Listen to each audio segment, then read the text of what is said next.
You saying that the knack of solving objective questions help people to basically help to clear the prelims to a great extent. Most, if you see other people who are getting so many marks, they also have some kind of background where they have solved a lot of MCQs. They have solved a lot of MCQs, and if they have not solved in previous to their graduation, they have practiced a lot. Yes. So through test series or some anyways. So I think it's a knack, and it is because the point is that you eventually realize that answer lies in those 4 options only. Yes.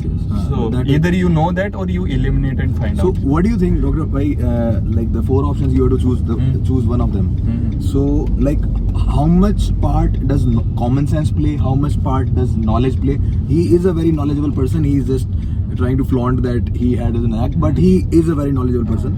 So I used to read a lot. He used to read a lot. He used to like wake up in the morning and like read till he used to sleep. So how much do you think is the importance of knowledge and common sense, and as well as your practice?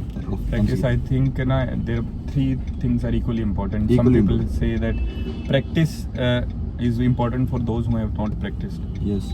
And this thing, I think the knack of solving it, the tricks, the common awareness, like so the common sense you can easily solve 10-20 questions easily. You can.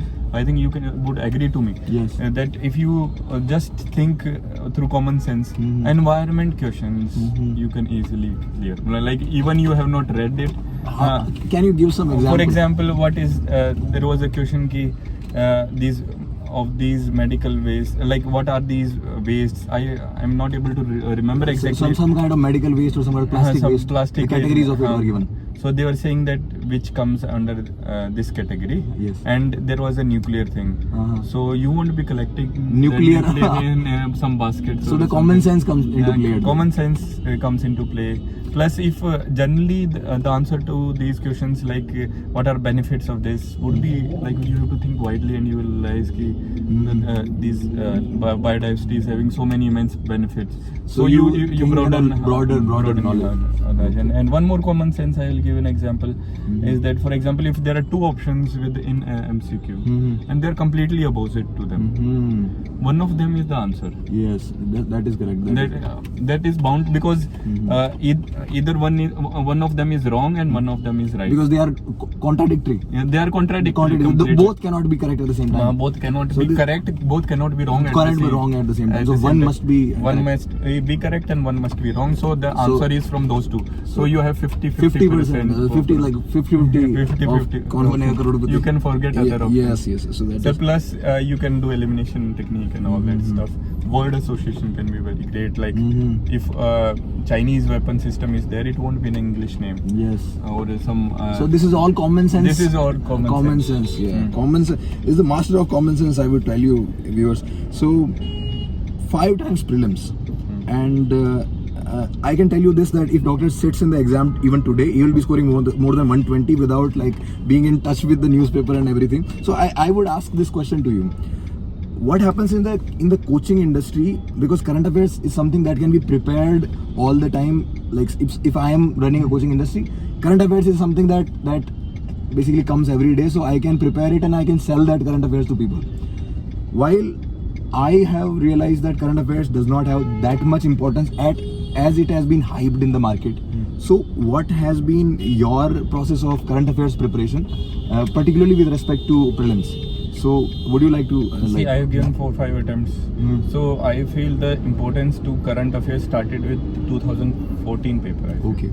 So that time the UPSC has this habit of shocking everyone, and that time they give so many questions from current affairs that the whole of this coaching industry shifted towards that side. Yes. But now I feel like past 2-3 years, if you have a hold of static current affairs, where have played some role but not that much role as being hyped out.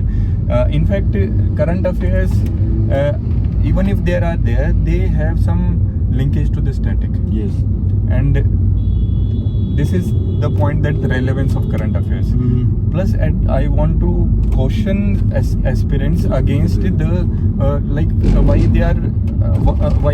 the approach of going for current affairs is very futile also. It can have side effects also. So how can it have side effects is that every day you are getting some material, current affairs material. Daily you are spending 5 2-3 newspapers, 5 PIB and all analysis in. And then you feel at the end of the day, yes, I have read for 4-5 hours. Now I have become an expert, and you become like very कि हाँ मैंने बहुत कुछ पढ़ा है. I have read so much today, and it is helping me in UPSC preparation. And you feel knowledgeable in some way. So much knowledgeable a person feels कि हाँ this current affair topic is going on. I have this. I have read it from 2-3 places. I have spent 4-5 hours on current affair. So like watching Rajya Sabha TV, Dhruv Rathi, all kinds of people. All kinds of people, and this creates so much a problem that you are not spending time on the thing that they will ask. They are asking static questions even in mains also, if you see. So they would be rephrasing the thing with a different kind of question, but the core theme would be the same. The static is far more important than current affairs. If you indulge in current affairs, you would have a false feeling that you are reading daily, but you are not reading what the UPSC requires. Yes. That's my point. Right. So that's the side effect I was talking about of the current affairs. So Dr. Bhai,